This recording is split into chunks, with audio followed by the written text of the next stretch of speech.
Iran के सर्वोच्च नेता अयातुल्लाह अली खामेनी ने अमेरिका को खुली चेतावनी दी है। जी हां, उन्होंने कहा कि सीरिया में उनके सैन्य अड्डों को पैरों तले रौंद दिया जाएगा।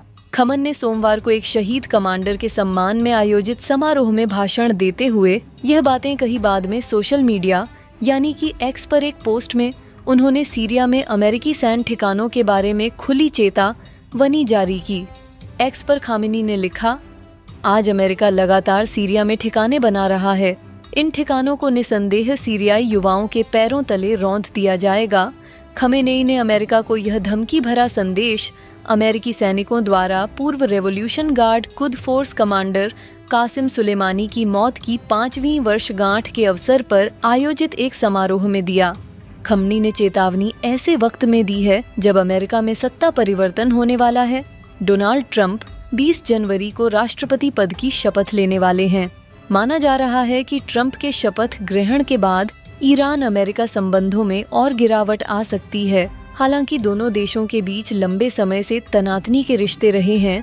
ट्रंप के पहले कार्यकाल में भी दोनों देशों के बीच संबंध बेहद तनावपूर्ण थे। अपने ऑफिशियल एक्स हैंडल पर लगातार कई पोस्ट के जरिए खाने ने सीरिया में अमेरिका की मौजूदगी की आलोचना की। अमेरिका ने विद्रोहियों द्वारा दिसंबर की शुरुआत में सीरिया राष्ट्रपति बशर अल असद और उनके शासन के खत्म करने के बाद तेजी से अपनी सेना की वहां तैनाती की है।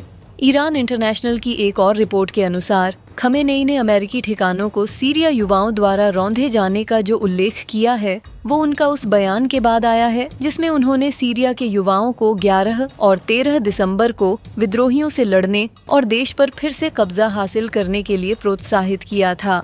खामेनेई ने उन देशों पर भी निशाना साधा है जिन्होंने बदलते हालात में अपनी सेनाएं हटा ली हैं और कहा कि उन्हें यह भी याद रखना चाहिए कि एक दिन उनका देश इस तरह से सीरिया भी बन सकता है और उनके देश पर भी विदेशियों का कब्जा हो जाएगा।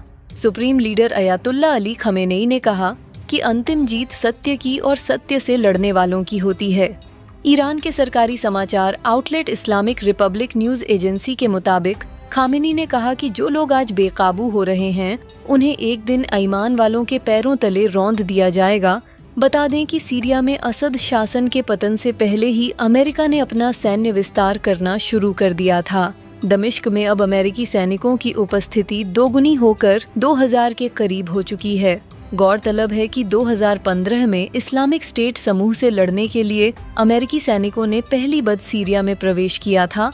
तब वहां 900 सैनिक तैनात किए गए थे और इसके बाद से अमेरिका लगातार वहां पर अपनी उपस्थिति दर्ज कराता रहा है। लेकिन बशर अल असद के तख्ता पलट के दौरान अमेरिका की वहां पर गतिविधियां तेज हुई हैं और अमेरिका ने अपने वहां पर सैनिकों की तैनाती तेज की है। और इसी को लेकर ईरान के सर्वोच्च नेता अयातुल्लाह अली खामेनी ने अमेरिका को साफ तौर पर एक धमकी भरा संदेश जारी किया है।